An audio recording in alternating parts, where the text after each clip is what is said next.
Movie के शुरू होते ही हमें ट्रेजर हंटर बॉब लेविट और उनकी टीम दिखाई जाती है जो डूबे हुए टाइटैनिक से बाहर डायमंड निकालने गए थे।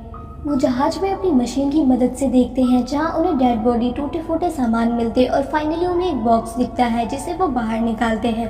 उस बॉक्स के मिलने से वो सभी बहुत खुश थे क्योंकि वो उस पर बहुत पहले से रिसर्च कर रहे थे। वो उस बॉक्स को ओपन करते जिसमें उन्हें सिर्फ कचरा मिलता है और साथ एक डायरी मिलती है। उस टीम का लीडर ये देख काफ़ी उदास होता है। वो उस डायरी को साफ करवाते हैं जिसमें उन्हें एक पेंटिंग मिलती है। उसे वो साफ करवा ही रहे थे तभी लीडर की नज़र उस पेंटिंग पर जाती है जिसमें एक खूबसूरत सी लड़की ने वो डायमंड नेकलेस पहना था जिसे वो ढूंढ रहे थे। फिर हम एक बूढ़ी औरत को देखते हैं जिसका नाम रोज होता है।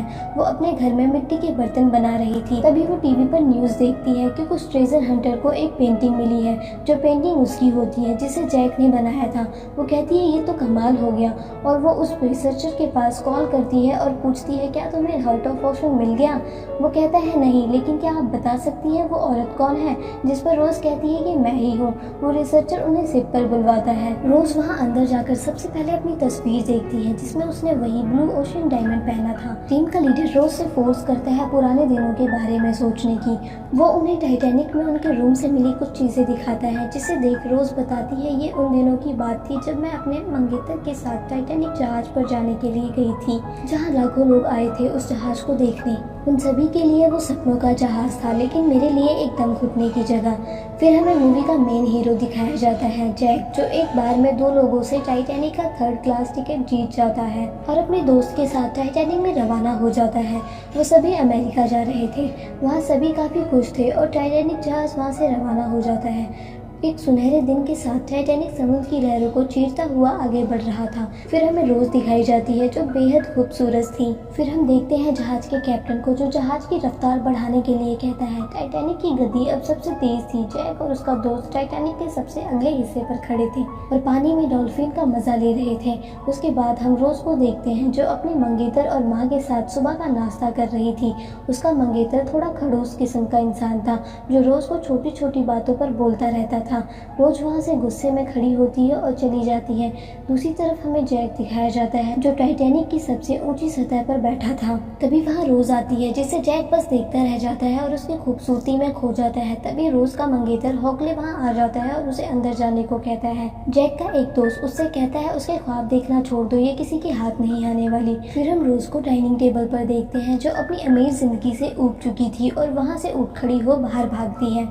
वो रोती हुई जहाज के पिछले हिस्से की तरफ भागती है जहाँ जैक उसे देख लेता है। वो भागती हुई जाती है और एक छोर पर रुकती है और सुसाइड करने के लिए एंगल क्रॉस करती है क्योंकि वो अपनी बोरिंग जिंदगी से ऊब चुकी थी। तभी वहाँ जैक आ जाता है और रोज का हाथ मांगता है और कहता है मैं तुम्हें बचा लूंगा। और रोज कहती है मेरे पास मत आओ, मैं कूद जाऊंगी।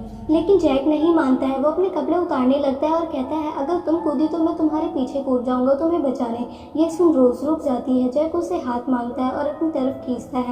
तभी रोज का पैर फिसल जाता है और वो नीचे लटक जाती है। सांप बहुत चिल्लाती है जिसकी आवाज़ सुन ऑफिसर वहाँ भागते हैं। जैक रोज की आंखों में देखता है और कहता है घबराओ मत, मुझ पर विश्वास करो, मैं तुम्हें नहीं छोड़ूंगा।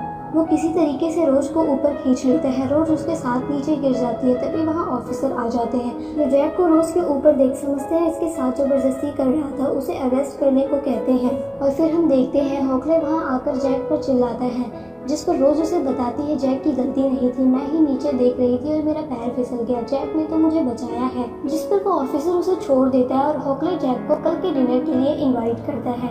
फिर हम देखते हैं हॉकले रोज के कमरे में जाता है और उसे वही कीमती नेकलेस पहनाता है। साथ कहता है उसे बस शाही लोगों ने पहना है और हम शाही हैं। रोज उस हीरे को देखती रह जाती है। हॉकले कहता है तुम्हारे लिए मैं कुछ भी करूंगा अगर तुम मुझे बस प्यार करो। अगली सुबह हम रोज और जैक को देखते हैं जो बात करते हुए वहाँ घूमते हैं। दरअसल रोज जैक को वहाँ थैंक यू कहने आई थी। रोज वहाँ से जाने लगती है। तभी वो जैक की पेंटिंग बुक देखती है और कहती है क्या तुम आर्टिस्ट हो। जैक कहता है मैं ये सब ऐसे ही करता हूँ। रोज उसके आर्ट्स देखती है जो काफ़ी मीनिंगफुल थे। रोज उस आर्ट के लोगों के बारे में पूछती है। जैक उसे कहानियाँ सुनाने लगता है। रोज हमेशा एक आम जिंदगी जीना चाहती थी इसलिए जैक की तरफ वो ज़्यादा अट्रैक्ट होती है। उन दोनों को बात करते हुए शाम हो चली थी। जैक रोज को लोकल लोगों की तरह थूकना सिखाता है। तभी वहाँ रोज की माँ आ जाती है जो काफ़ी लालची और घमंडी किस्म की औरत थी। वो रोज को वहाँ से लेके चली जाती है। फिर हम देखते हैं मार्गरेट ब्राउन लेडी जैक को अपने साथ ले जाती है। वो काफी समझदार और नेकदिल औरत थी। मिस मार्गरेट जैक को तैयार करती है और कहती है ये ड्रेस मैंने अपने बेटे के लिए बनवाई थी, लेकिन तुम मेरे बेटे जैसे हो तो इसे तुम पहनो। जैक वहाँ से ऊपरी महले पर जाता है जहाँ वो देखता है सभी ने एक जैसी और अच्छी ड्रेस पहनी थी। वो अमीरों की तरह रहने जैसा बर्ताव करता है। तभी वहाँ रोज आ जाती है जो उसे देख नीचे बढ़ती है। जैक रोज को देखता है और उसका हाथ पकड़ चूमता है, साथ कहता है मैं हमेशा से ऐसा करना चाहता था। रोज जैक को होकले से मिलवाती है जो उसे इग्नोर कर रहा था। रोज जैक को आगे ले जाती है और वहाँ मौजूद सभी अमीरों के बारे में बताती है। तभी वहाँ मिस मार्गरेट आती हैं जिसके साथ जैक वो डिनर टेबल तक जाते हैं जहाँ रोज की मॉम और होकले जैक की बेइज्जती करते हैं और उसे नीचा दिखाने की कोशिश करते हैं, लेकिन जैक भी उनका जवाब ऐसे देता है कि वो चुप हो जाते हैं। खाने का समय था और टेबल पर इतनी सारी चम्मचें देख जैक कंफ्यूज था कि खाना किससे है। तब मिस मार्गरेट उसे बताती है। तभी होकले जैक से कहता है तुम कहाँ उतरने वाले हो और ये जिंदगी तुम्हें पसंद है?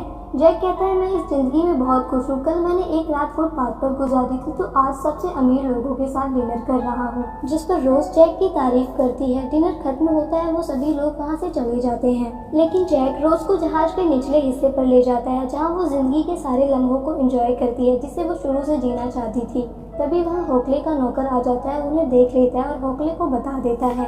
अगली सुबह हम देखते हैं होकले और रोज एक साथ बैठे थे जहाँ होकले के कुछ सवाल पर रोज जवाब देती है। तभी होकले टेबल को धक्का देता है और रोज पर शाउट करता है, साथ कहता है तुम मेरी मंगेतर हो तो उन गरीबों में जाकर मेरी बेइज्जती मत करो और आगे से मैं तुम्हें उस लड़के के साथ नहीं देखना चाहता। फिर रोज मॉर्निंग प्रेयर के लिए अपनी ड्रेस पहनती है जहाँ उसकी मॉम आकर उससे कहती है होकले तुम्हारे लिए अच्छा लगता है, लेकिन रोज उससे बहस करती है। तभी उसकी माँ रोज को इमोशनल ब्लैकमेल करती है और रोती हुई कहती है बस तुम ही हो जो मुझे इस गरीबी से बाहर निकाल सकती हो, तुम्हारे पिता हमारे लिए कुछ छोड़कर नहीं गए।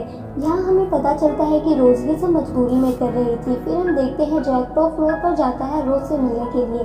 वहाँ खड़े गार्ड उसे अंदर नहीं जाने देते। तभी वहाँ होकले का नौकर आता है और गेट कीपर को पैसे देकर जैक को बाहर निकलवा देता है। जैक बाहर जा दूसरों की हैट और कपड़े चुराता है खुद को अमीर दिखाने के लिए।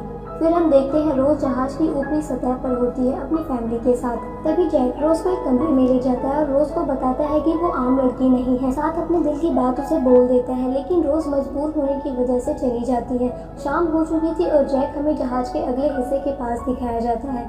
तभी वहाँ रोज आती है जो मुस्कुराती है और कहती है मैंने अपना इरादा बदल दिया। जैक उसकी आईज क्लोज करवाता है और उसे जहाज के सबसे अगले हिस्से पर ले जाता है और हम यहाँ मूवी का सबसे रोमांटिक सीन देखते हैं जहाँ रोज अपनी असली जिंदगी का मजा ले रही थी। वो अपने दोनों हाथों को फैलाए कहती है जैक मैं उड़ रही हूँ। जैक उसे पकड़ कर रखता है और वो उसे सॉन्ग सुनाता है। फिर वो दोनों किस कर लेते हैं। फिर हम देखते हैं रोज जैक को अपने कमरे में ले जाती है जहाँ जैक कहता है अगर होकले आ गया तो, जिस पर रोज कहती है वो नशे में धुत है, इतनी जल्दी नहीं आने वाला। वो जैक को वही ब्लू डायमंड दिखाती है। जैक उसे देखता है। तभी रोज कहती है मेरी एक तस्वीर बनाओ सिर्फ ये पहने हुए और कुछ नहीं। जैक उसे देखता है और पेंटिंग का सेटअप करता है। तभी रोज अपने कपड़े बदल आती है और जैक के सामने खड़ी हो जाती है। वो जैक को एक सिक्का देती है और कहती है मैं आशा करती हूँ मुझे जैसी पेंटिंग चाहिए तुम वैसी बनाओगे। अपने कपड़े उतार पूरी नेक्ड हो जाती है। जैक उसे देख काफी नर्वस था और उसे ऊपर से नीचे तक देखे जा रहा था। वो पेंटिंग शुरू करता है। रोज जैक को बीच बीच में छेड़ती भी है, लेकिन जैक काफी सीरियस होकर पेंटिंग कंप्लीट करता है और रोज को देता है। दूसरी तरफ होकले और उसका नौकर दिखाए जाते हैं जो रोज की बात कर रहे थे। होकले कहता है इतने बड़े जहाज में वो कहीं तो होगी, ढूंढो उसे। फिर हम टाइटैनिक को देखते हैं जो तेजी के साथ आगे बढ़ रहा था। हमें कैप्टन दिखाया जाता है। उसका जूनियर कहता है हमें तेज हवाओं के आगे बर्फ की चट्टान नहीं दिखेगी, जिस पर कैप्टन कहता है घबराओ मत, मौसम साफ है, गति को बनाए रखो। उसके बाद हम जैक को देखते हैं जो रोज के रूम में अभी तक था। वो अंदर आता है। तभी वहाँ होकले का नौकर स्पाइसर आ जाता है। जैक और रोज वहाँ से भागते हैं। वो उन दोनों का पीछा करता है, लेकिन वो दोनों उससे पीछा छुड़ा ऐसे रोड में पहुँच जाते हैं जहाँ यात्रियों का सामान रखा था। जैक एक कार में रोज को बिठाता है और खुद ड्राइवर सीट पर बैठ खाना जाता है। रोज उसे अंदर खींच लेती है और कहती है मुझे प्यार करो। वो दोनों किस शुरू कर देते हैं। फिर हम देखते हैं वो दोनों इंटीमेट हो जाते हैं और काफी घबराए हुए थे। दूसरी तरफ पुलिस उन्हें ढूंढती हुई दिखाई जाती है और होकले रोज की नई तस्वीर उसके लॉकअप में देख लेता है। वो प्लान बनाता है जैक को उम्र कैद करवाने की। फिर हम देखते हैं जैक और रोज वहाँ से भागकर जहाज के ऊपरी हिस्से पर आ जाते हैं। रोज कहती है इस जहाज के रुकते ही मैं तुम्हारे साथ उतर जाऊंगी। और वो किसिंग करते हैं। फिर हम देखते हैं ऊपर खड़े दो ऑफिसर को सामने बर्फ की चट्टान दिखती है और यही वो मोमेंट था जो इतना बड़ा इतिहास बना गया। जहाज तेजी के साथ आगे बढ़ रहा था। सीनियर ऑफिसर ये देख लेता है और ऑर्डर देता है जहाज को घुमाने का। वहाँ के मजदूर बहुत मेहनत करते हैं, जहाज को रोकने की पूरी कोशिश करते हैं और उसका इंजन रिवर्स करते हैं, लेकिन टाइटैनिक रुकने का नाम नहीं ले रहा था और ना ही मुड़ने का नाम ले रहा था। ये देख ऑफिसर कंफर्म हो गया था कि जहाज अब आइसबर्ग से टकरा जाएगा। ऑफिसर ईश्वर से मनाता है कि जहाज मुड़ जाए। टाइटैनिक आगे बढ़ता हुआ मुड़ जाता है, लेकिन उसका एक हिस्सा चट्टान से टकरा जाता है और टूट जाता है, जिससे पानी अंदर आने लगता है। पूरा जहाज कांपने लगता है और जैक रोज आइसबर्ग को अपनी आंखों के सामने से गुजरता हुआ देख रहे थे। सभी लोग घबरा गए थे। जहाज के निचले हिस्से में तेजी के साथ पानी भर रहा था, लोग मर रहे थे। तभी कैप्टन नीचे के फ्लोर पर सारे इमरजेंसी गेट बंद करवा देता है और सैकड़ों मजदूर नीचे रह जाते हैं। वहाँ सीनियर ऑफिसर आता है जो पूछता है यहाँ क्या हुआ है। ऑफिसर उसे सारी बात बताता है।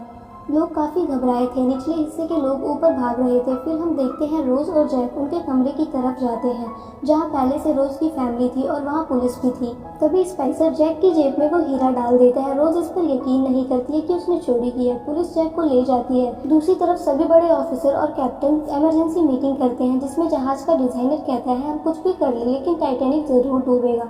जिस पर कैप्टन कहता है कितने देर में डूब जाएगा, जिस पर वो कहता है ज़्यादा से ज़्यादा 2 घंटा। तभी कैप्टन पूछता है जहाज पर कितने लोग हैं। दूसरी तरफ हॉकले रोज को गालियां देता है और जोरदार थप्पड़ मारता है। तभी वहाँ एक ऑफिसर आ जाता है जो कहता है जहाज पर इमरजेंसी है तो ये लाइफ बेल्ट पहन लो। हॉकले अकड़ में उसे मना करता है, लेकिन ऑफिसर कैप्टन का ऑर्डर बोल वहाँ से चला जाता है और धीरे धीरे ये खबर पूरे जहाज पर फैल जाती है। सभी लोगों को लाइफ बेल्ट पहनने के लिए कहा जाता है। फिर हम देखते हैं जहाज के ऊपरी हिस्से में इमरजेंसी बोट को नीचे उतारा जा रहा है। मिस्टर एंड्रयू जहाज के ऊपरी हिस्से में चक्कर लगा रहे थे और लोगों को देख काफी डरे हुए थे। तभी रोज उन्हें देख रुकती है, साथ कहती है मैंने उस चट्टान को जहाज से टकराते हुए देखा था और अब आपकी आंखों में खौफ है। आखिर क्या हुआ? मिस्टर एंड्रयू बताते हैं जहाज डूब जाएगा 1 घंटे में और ये सब अटलांटिक तट पर होगा। ये सुन रोज चिंता में हो जाती है। दूसरी तरफ वो ऑफिसर जैक को एक पोल में बांध देता है। वहीं जहाज पर अफरा तफरी मची हुई थी।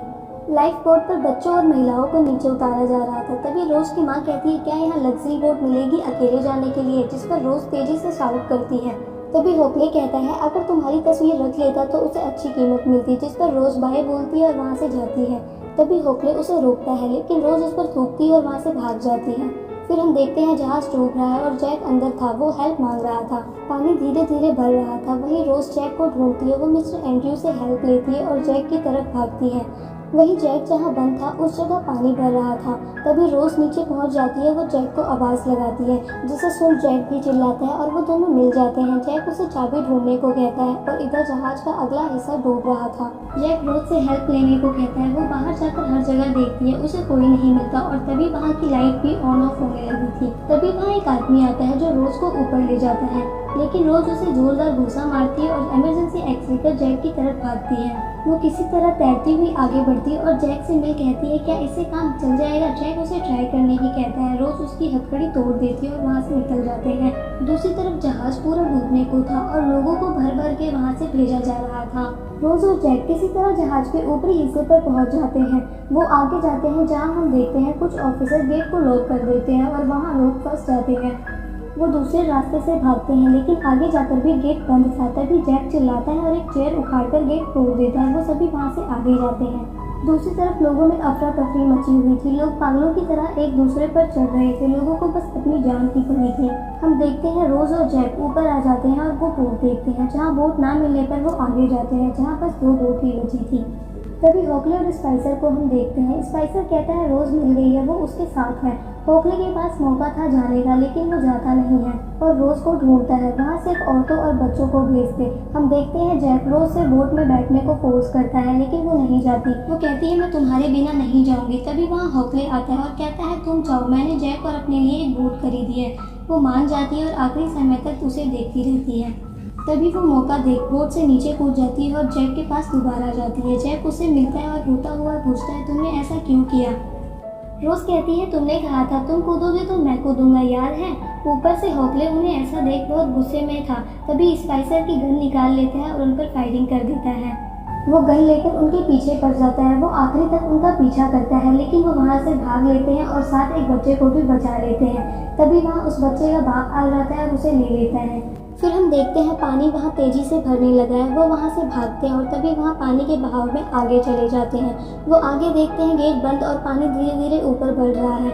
वहाँ से एक आदमी गुजरता है। वो उनसे मदद मांगते हैं लेकिन चाबी पानी में गिर जाती है और वो जैसे तैसे करके ऊपर जाते हैं। वो आगे बढ़ते हैं तभी उन्हें मिस्टर एंड्रयू दिखते हैं। रोज कहती है आप नहीं चलेंगे? मिस्टर एंड्रयू कहते हैं मैं नहीं जा रहा, मैं तुम सबके लिए एक मजबूत जहाज नहीं बना सका। इसमें जैक रोज को लेकर वहाँ से चला जाता है। चारों तरफ मौत थी। लोग एक दूसरे के ऊपर से भाग रहे थे और हम टाइटैनिक को डूबते हुए देखते हैं। हर चीज़ डूब रही थी। वहाँ का पानी इतना ठंडा था कि आम आदमी केवल 10 मिनट से ज़्यादा नहीं रह सकता था। देखते ही देखते सब डूब रहा था। लोग जान की गुहार लगा रहे थे। हम देखते हैं टाइटैनिक ऊपर की तरफ खड़ी हो रही थी। जहाज का हर एक हिस्सा टूट रहा था और टाइटैनिक पूरी तरह तहस नहस हो चुकी थी। जैक और रोज भागते हुए ऊपरी हिस्से पर जाते हैं। जहाज पूरी तरह से खड़ा हो रहा था। रोज अपने आसपास देखती है, लोग मर रहे हैं। वो जैक को कहती है हम पहले बार यहीं मिले थे। लोग ऊपर से गिरकर पानी में जा रहे थे। कुछ जानबूझकर कूद रहे थे तो कुछ गिर रहे थे। रोज की माँ और मिस मार्गेट ये देख रही थी और देखते ही देखते टाइटैनिक 2 हिस्सों में टूट जाता है जिससे नीचे सैकड़ों लोग मर जाते हैं। जहाज का एक हिस्सा पूरी तरह डूब जाता है और दूसरा हिस्सा ऊपर आ जाता है। जैक रोज को कहता है हमें उस तरफ जाना होगा। वो दोनों रेलिंग के उस पार हो जाते हैं और देखते ही देखते टाइटैनिक 90 डिग्री के एंगल पर खड़ा हो जाता है। और ये इस मूवी का सबसे भयानक नज़ारा था। लोग धीरे धीरे गिरकर मर रहे थे। टाइटैनिक अब तेजी के साथ नीचे जा रहा था। जैक रोज से कहता है घबराओ मत, जहाज हमें नीचे की तरफ खींचेगा और जैसे ही ऐसा हो तुम गहरी सांस लेना और मेरा हाथ मत छोड़ना। और टाइटैनिक पूरा डूब जाता है। जैक रोज को बचाता हुआ नीचे चला जाता है और रोज ऊपर आकर जैक को बुलाती है। तभी उसे एक आदमी पकड़कर डुबाने लगता है। जैक वहाँ आ जाता है और रोज को छुड़ा लेता है। वो उसे आगे ले जाता है और एक लकड़ी के बोट पर चढ़ा देता है। जैक रोज से कहता है हम बच जाएंगे, घबराओ मत, बोट आ रही है, हमें बचा लेंगे। दूसरी तरफ नेवी लोगों को रेस्क्यू करती है और बोट खाली करवाकर वापस भेजती है। हम देखते हैं वहाँ सभी लोग जम चुके थे और आधे से ज़्यादा लोग मर चुके थे। जैक अपनी आखिरी सांस तक रोज को यही कहता कि थोड़ी देर और, लोग हमें बचा लेंगे। रोज भी पूरी तरह कांप रही थी। उसके ऊपर बर्फ जम चुकी थी। रोज उसे आई लव यू कहती है। जैक उसे कहता है तुम हिम्मत मत हारो, तुम बच जाओगी और उससे अपने हर पल को बताता है और रोज से प्रॉमिस लेता है कि तुम जियोगी, चाहे कितनी भी निराशा हाथ लगे, तुम अच्छी जिंदगी जीना। हम देखते हैं वहाँ नेवी आ जाती है। वो देखती है सब लोग ठंड से मर चुके हैं। ऑफिसर एक माँ और बच्चे को देख कहता है हमने बहुत देर कर दी। दूसरी तरफ रोज गाना गाती है और नेवी को देखती है। वो जैक को कहती है वो हमें बचाने आ गए हैं, लेकिन जैक अब मर चुका था। रोज उसे जोर से बुलाने की कोशिश करती है और रोती है। वो उसका हाथ पकड़कर रोती है और उन लम्हों को सोचती है जो जैक के साथ उसने बिताए थे। वो नेवी को जाता देख चिल्लाने की कोशिश करती है लेकिन ठंड के मारे नहीं चिल्ला पाती और जैक धीरे धीरे पानी में चला जाता है। रोज उस लकड़ी से उतरकर एक ऑफिसर की सीटी लेती है और जोर जोर से बजाती है, जिससे नेवी ऑफिसर सुन उसे वापस बचाने जाते हैं। रोज उसे जोर जोर से बजाती रहती है। नेवी उसे बचा लेते हैं। हम मॉर्निंग में होकले को देखते हैं जो रोज से अपना हीरा लेने गया था। फिर हम रोज को बूढ़ी अवस्था में देखते हैं जो हीरा लेकर जहाज के अंतिम छोर पर जाती है और उसे देखती है, फिर पानी में डाल देती है। इसी के साथ ये कहानी यहीं खत्म हो जाती है।